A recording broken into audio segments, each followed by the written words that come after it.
Mummy ഞാനേ വീട് വരെ ഒന്ന് പോയിട്ട് വരട്ടെ. എന്നാ? ഞാനേ വീട് വരെ ഒന്ന് പോയിട്ട് വരട്ടേന്ന്. എന്നാ? ഞാൻ എന്റെ ഡാഡിയുടെയും മമ്മീനെയും ഒന്ന് പോയി കണ്ടിട്ട് വരട്ടേന്ന്. എന്നാന്നറിയാൻ മേല, എനിക്കൊന്നും കേൾക്കത്തില്ല. നീ ഈ സോഫയുടെ കുഴപ്പമാണോന്ന് അറിയത്തില്ല, എനിക്കൊന്നും കേൾക്കത്തില്ല. പിന്നെ മമ്മി ചുമ്മാ പറയാം. അത് മമ്മി ഇത്തേലൊന്നും ഇരുന്ന് നോക്കിക്കേ. അതെങ്ങനെ അങ്ങനെ കേൾക്കത്തില്ല അത് വരുന്നേ? അത് കൊള്ളാലോ. ആ ഇനി മമ്മി ഒന്ന് പറഞ്ഞു നോക്കിക്കേ. അതെ സവിതേ, നാളെ എൻ്റെ മോള് വരുന്നുണ്ട്. വെളുപ്പിനെ 5 മണിയാകുമ്പോഴത്തേന് എണീറ്റ് രാവിലെ അവർക്ക് ഇഷ്ടപ്പെട്ട അപ്പവും ഫിഷ് മോളിയും ഉണ്ടാക്കണം. ഉച്ചയ്ക്ക് മട്ടൻ ബിരിയാണി അവർക്ക് ഇഷ്ടം, അതുണ്ടാക്കണം.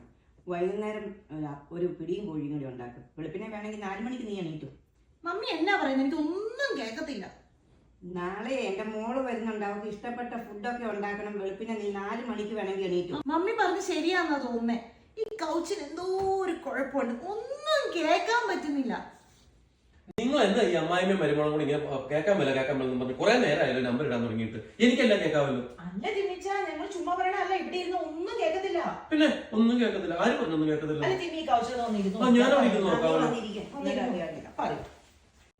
ഞാനൊരു ചോദ്യം ചോദിക്കാം, അതിന് ഒറ്റ ഉത്തരം പറയാൻ പറ്റത്തുള്ളൂ. എന്നെയാണോ മമ്മീനെയാണോ ചിമ്മിക്ക് കൂടുതൽ ഇഷ്ടം? പറയടാ, എന്നെയാ കൂടുതൽ ഇഷ്ടം എന്ന് പറയടാ.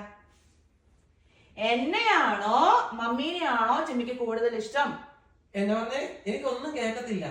ആ ഇതാ ഞങ്ങൾ പറഞ്ഞേ, ഒന്നും കേൾക്കത്തില്ല ആ കൗച്ചെന്ന്. ഈ കൗച്ചിന് എന്തോ ഒരു കുഴപ്പമുണ്ട് കേട്ടോ. ഒന്നും കേൾക്കത്തില്ല ഇവിടെ ഇരുന്നാല്.